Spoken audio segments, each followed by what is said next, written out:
Circle of Inevitability, capítulo 907. Cadáver. Lumian examinou os profundos olhos azuis do oráculo Danites por alguns segundos, então lançou um olhar significativo para Jena. Agora, Franca não precisava mais digerir a poção de aflição. Jena entendeu imediatamente a intenção de Lumian e perguntou ao oráculo Danites com um sorriso: "Você tem algum curso adequado para crianças?" Ela apontou para Ludwig, fazendo-o tremer e empalidecer.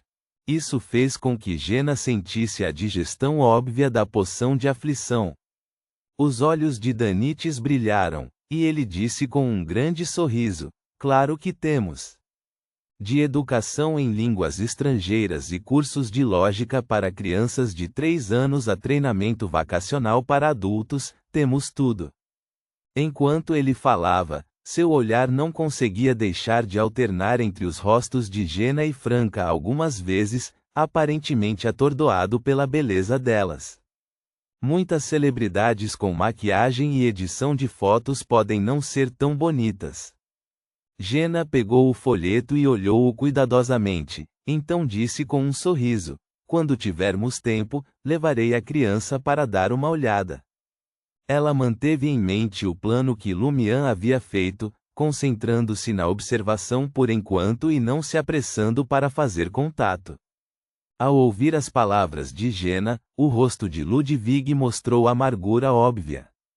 Ele só conseguiu pegar um punhado de espetinhos de carne grelhada e arrancar ferozmente mais de uma dúzia de pedaços de carne polvilhados com pimenta em pó e cominho para acalmar suas feridas internas.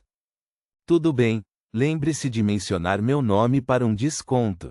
Danites se maravilhou em como uma beldade tão jovem já tinha uma criança tão grande, presumindo que ela não deve ter estudado bem no ensino médio e foi levada para casa por algum encrenqueiro para ter um filho antes de terminar a escola. Ele então deu seu nome: "Meu sobrenome é Da, e meu nome de batismo é Nise." Depois de dizer isso, seu olhar permaneceu nos rostos de Jena e Franca antes de se virar sem hesitar para continuar procurando alvos para distribuir panfletos. Ele deveria ser uma pessoa falsa no sonho criado pelo subconsciente do Sr. Tolo. Anthony, que estava observando em silêncio, fez seu julgamento. Lumian assentiu e acrescentou: "De fato, ele não demonstrou nenhuma qualidade especial que um oráculo deveria ter e, obviamente, não me reconheceu." Nesse ponto, Lumian sorriu: "Já que ele é tecido pelo subconsciente do Sr. Tolo, isso mostra que, na percepção do Sr. Tolo, o oráculo é alguém que gosta de mulheres, mas não será confundido por elas, com força de vontade relativamente forte nesse aspecto." Essa conclusão foi tirada do comportamento de Danites, que se sentia atraído pela beleza das duas demônias, mas não flertava, não se demorava e não falava muito.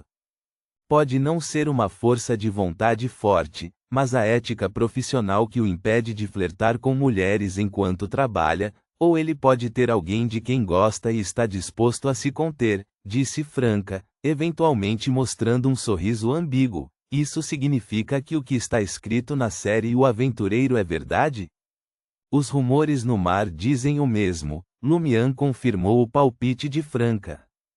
No tempo que se seguiu, os 4 basicamente observaram e não comeram muito, enquanto Ludwig transformou sua tristeza em apetite, o que acabou fazendo com que gastassem 400.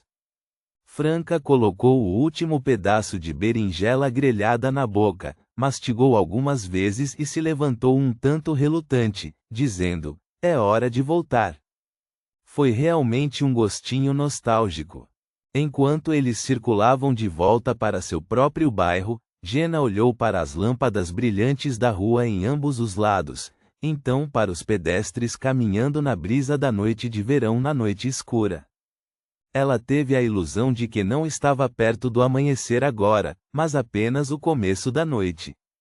Em Traer, antes de se tornar uma Beyonder, ela só ousava andar nas ruas à meia-noite, confiando em sua reputação como amante das botas vermelhas e seu revólver escondido. Mesmo assim, Ela não ousava andar muito para casa e geralmente tinha que ficar na casa de Franca. Mas nesta metrópole do sonho do Senhor Tolo, as pessoas pareciam acostumadas a aproveitar a noite profunda nas ruas. Franca já estava integrada a tal ambiente, como se retornasse à sua vida passada. Ela estava olhando ao redor com bastante conforto quando de repente notou uma figura humana pendurada na parede externa de um prédio na beira de um beco que levava a um bairro antigo, balançando suavemente em um lugar onde os postes de luz não conseguiam iluminar. Com a supervisão de uma demônia e visão noturna, Franca instantaneamente viu claramente a aparência daquela figura. Sobrancelhas amareladas, cabelos da mesma cor, uma faixa vermelha enrolada na testa, olhos azuis profundos e esbugalhados, congelados de dor e desespero, traços faciais não muito profundos já distorcidos, boca entreaberta, língua de fora. Danites. Oráculo Danites. Ele estava pendurado na parede externa do prédio, com uma corda de cânhamo amarelo amarronzada em volta do pescoço. Ele foi enforcado.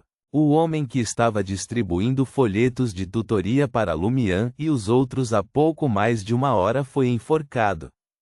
Quando as pupilas de Franca dilataram repentinamente, Lumian e Jena também notaram o cadáver pendurado no ar, balançando suavemente.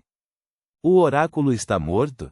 Assassinado? Jena deixou escapar, confusa. Quem fez isso? Foi um desenvolvimento natural do sonho ou foi feito pelos subordinados daquele digno celestial? Após confirmar que o cadáver era de fato o oráculo Danites, Franca exalou e disse: é bom que ele seja apenas uma pessoa falsa no sonho, para que o oráculo na realidade não morra junto com ele. Ao ouvir essas palavras, o coração de Lumian se agitou. Ele entrou no beco e chegou à frente do cadáver suspenso de Danites. Durante o processo, ele observou continuamente o ambiente e pegou um espelho para realizar uma adivinhação rápida e simples para confirmar se o assassino já havia saído e se alguém estava prestando atenção naquele lugar. Antes mesmo de chegar perto, ele já conseguia sentir o cheiro da perda do controle do intestino e da bexiga. Combinado com outros detalhes, ele determinou que o oráculo havia de fato sido enforcado até a morte. Lumian condensou blocos de gelo na parede para criar saliências, então agilmente subiu para alcançar a mesma altura do cadáver de Danites. Ele então colocou o oráculo, junto com a corda, no espelho que ele tinha acabado de usar para a adivinhação. Você quer enterrar o oráculo?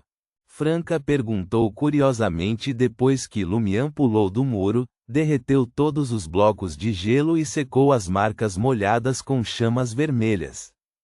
Lumian olhou em volta e disse em voz baixa: quero conduzir um experimento. Que experimento?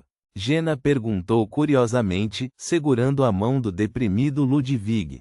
Lumian riu. Com base no conteúdo das informações e nos detalhes que observamos até agora, todos sabemos que esse sonho evoluiu do subconsciente do Senhor Tolo.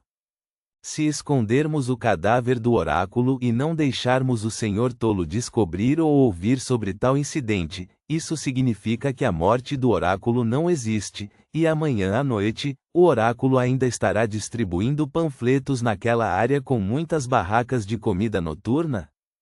Pensando bem, é realmente possível. Franca rapidamente se lembrou dos filmes e romances com temas de sonhos que tinha visto antes de sua transmigração. Se for esse o caso, podemos encontrar maneiras de usar este ponto. Grandes eventos que a identidade dos sonhos do Senhor Tolo não conhece ou não ouviu falar são equivalentes a inexistentes, nunca tendo acontecido. Lumian disse com um sorriso. Mas e se o oráculo não aparecer amanhã à noite, ou se a polícia tiver obtido informações sobre seu desaparecimento? Jena sabia que Lumian não teria ignorado essa pergunta, afinal, havia apenas 2 resultados possíveis para o experimento. Lumian disse com um sorriso nos lábios: pode haver 2 razões. Primeiro, Cada pessoa falsa no sonho, além de vir das memórias e cognições do Senhor Tolo, também tem seu subconsciente integrado a elas, então qualquer evento que aconteça no sonho será conhecido e registrado pelo subconsciente do Senhor Tolo. Vendo que Franca e os outros pareciam incapazes de entender o ponto que ele queria fazer, Lumian deu um exemplo. A informação menciona que o Senhor Tolo era uma existência antiga despertando do sono, coletando poder e segredos através de sua encarnação caminhando na Terra, revivendo gradualmente. Sua encarnação experimentou o avanço da sequência 2, invocador de milagres, para a sequência 1, atendente de mistérios. Para se preparar para o ritual, ele estabeleceu uma cidade chamada Utopia, onde cada residente era a marionete do Senhor Tolo. Cada marionete tinha sua própria trajetória de destino, todas interpretadas pelo Senhor Tolo, interagindo entre si, retratando a realidade. Isso não é muito parecido com o sonho real atual? Exceto pelas projeções de consciência do exterior, as pessoas falsas do sonho restante são provavelmente o subconsciente subdividido do Senhor Tolo, combinado com as imagens de suas memórias para retratar. Em outras palavras, exceto nós, cada pessoa e cada animal no sonho pode ser o Senhor Tolo. Se realmente quisermos contatar o Senhor Tolo, talvez não precisemos descobrir sua identidade no sonho. Esta pode ser uma de nossas abordagens para contatar o Senhor Tolo no futuro, ignorando o monitoramento do digno celestial. A utopia foi mencionada nessa informação? Franca ficou atordoada por um momento. O Senhor Tolo usou esse termo? Ela levantou a mão para esfregar a cabeça, demonstrando leve dor e confusão. Pode ter estado lá, mas quando cheguei às partes posteriores, eu já estava atordoado. Parecia estar me comunicando com você, mas na verdade eu não tinha ideia do que estava dizendo. De fato estava lá, e a abordagem que acabei de mencionar também não foi pensada por mim, foi proposta pelos portadores das cartas dos arcanos maiores, mas eles não têm mais a chance de verificar isso. Lumian assentiu. Todo mundo é o Senhor Tolo. Jena se lembrou do mar de pessoas que encontraram depois de sair do vagão do trem e das cenas movimentadas que tinham visto antes, achando difícil acreditar por um momento. Lumian continuou, quanto à segunda razão, se a morte do oráculo foi realizada pelos subordinados do digno celestial, esse digno celestial também pode controlar e influenciar o sonho, e certamente deixaria o subconsciente do Senhor Tolo saber sobre esse incidente. Mas a questão é, qual o sentido de lidar com uma pessoa falsa? Mesmo que quisessem abalar a vontade do Senhor Tolo mirando em seus pontos fracos emocionais, eles não deveriam ter escolhido o oráculo. Pelas informações, o oráculo não estabeleceu nenhuma relação próxima com o Senhor Tolo no sonho, nem mesmo se qualificando como um amigo. Estranho, Franca murmurou em concordância. Eles rapidamente lidaram com a cena usando as chamas negras da demônia, deixaram o beco e caminharam em direção ao antigo bairro onde estavam alugando.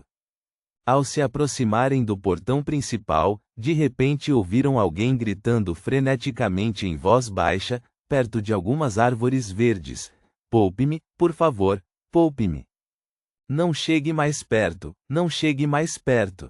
Lumian voltou seu olhar para a fonte e viu que era um homem local, não alguém com características faciais do continente norte, como o oráculo Danites. Ponto.